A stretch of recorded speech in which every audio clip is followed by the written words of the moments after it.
Okay, so what is our lesson for today, class? Let's see. It should be how to get grease stains out of shirts, but I don't know how to do that.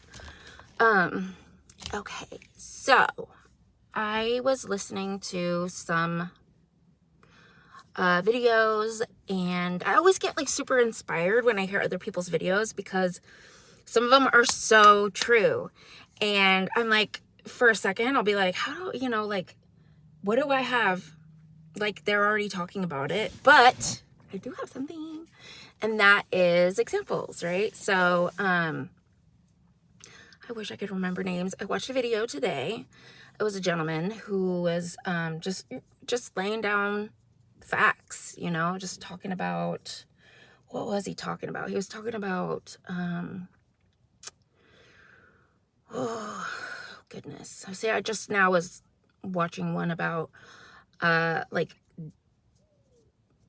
dissecting the Lord of the Rings, and like that kind of blew my mind. But what I really want to talk about is just like empaths. So like the video was about it was a gentleman that was talking about like if you're an empath, like things to be careful of. Like he was talking about being careful of absorbing other people's energy.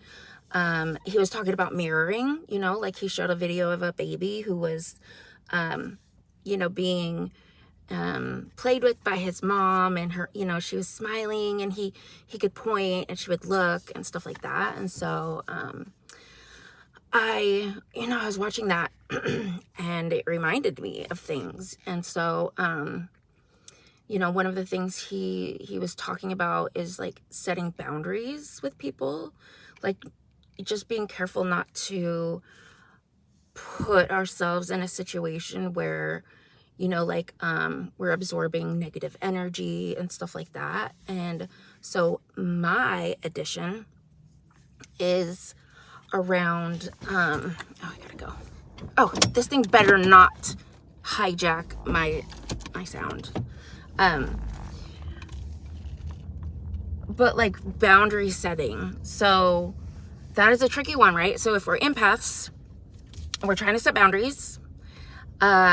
We're, depending on how we set these boundaries, we could end up feeling worse, like, and I think that was his point, was like, like being the empath friend who just doesn't have it in them, and knowing that you're gonna feel the, like overwhelming disappointment that this friend feels.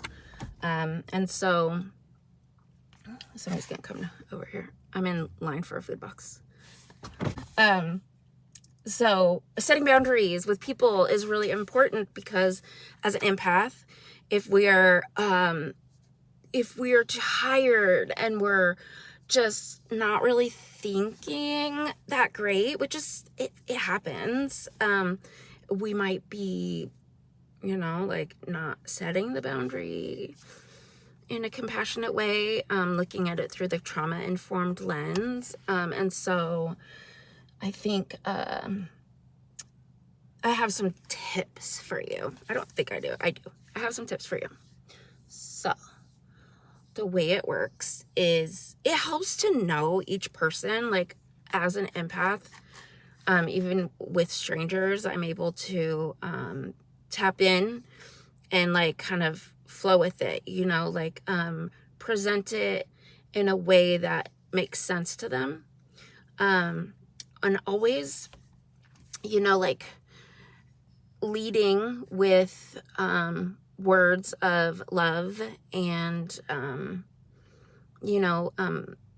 validating them and their feelings, and being super real and honest, like bizarre, weird, and honest. Okay, so I'm gonna give you examples. So let's say I think of one, like if I have to cancel, right? If I have to cancel plans with someone because I'm too stressed out way too stressed out, I could make up an excuse, like, that's some people, that's their go-to, like, and it's usually like, okay, like if I make up an excuse that is part of this like socially acceptable reasons, they're usually like kind of like saying somebody died, or like somebody, like you got hurt, or you're sick or something like that. And that's like, when you are thinking about the power of words, like that, I won't do that. I refuse. Because if I say it, it will probably happen. And so that's off the table for me. Two, the second one could be, like not quite going that extreme, but just being vague, just knowing that you can't, and don't get me wrong, like we'll all have situations where that's all we can get out. And so having a good track record with your friends and family where they know that you usually are telling them, like the real, you have those times when you're just not able to, they'll know how severe it is. Like the third option is getting towards authenticity, it might be, like adding some about the stressors in your life, I'm sorry I can't because I have to go get a food box. Okay, so like that's what I'm doing today. Sorry I can't because I have to get a food box. That's pretty authentic. Like that holds a lot of truth.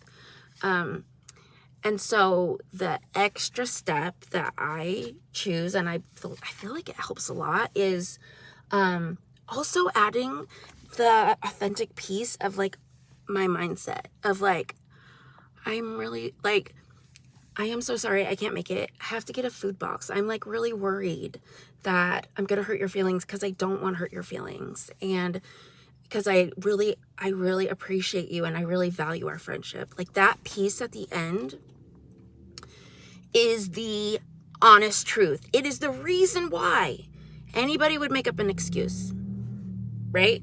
So you have to find your power in honesty, and it might not happen overnight. I think it might be helpful if I come up with like a worksheet or something so that you can find the words and be able to really connect with the people that you love in a way that's not disempowering them. It's not disempowering yourself. It's true authenticity, like the real authenticity, like saying the parts that you're thinking, like there's the part that you're doing, and that's growth. Like if you're used to using the socially accepted reasons, I ask you to look back and think of, maybe there was a time you said it and then so weird it ended up happening, and like how much of a burden that was, that you said you got sick and then you really did get sick, so then you're out even longer. Like that's what I'm talking about.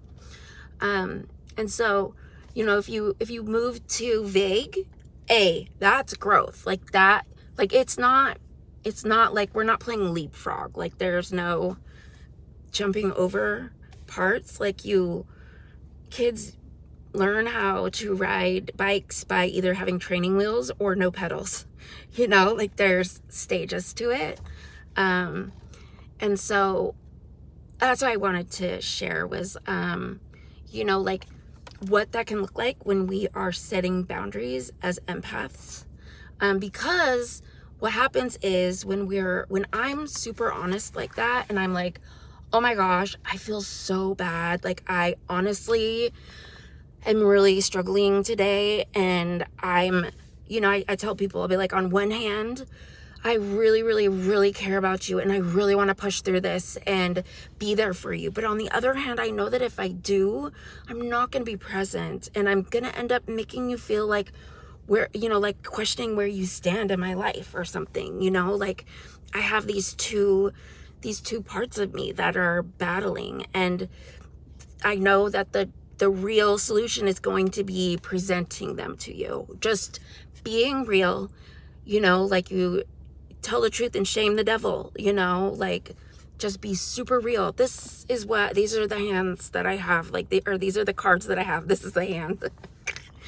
And please know me and love me and know that I love you, you know, because that's what it really is about. Like people that we have in our lives that we make plans with, like we care about them. The fact that we worry that we're going to disappoint them shows how much we care about them. So, you know, like instead of just burying our head in the sand, we got to learn the words. And I know, like, if we don't have the words modeled, then, you know, that's how that works. Okay, bye.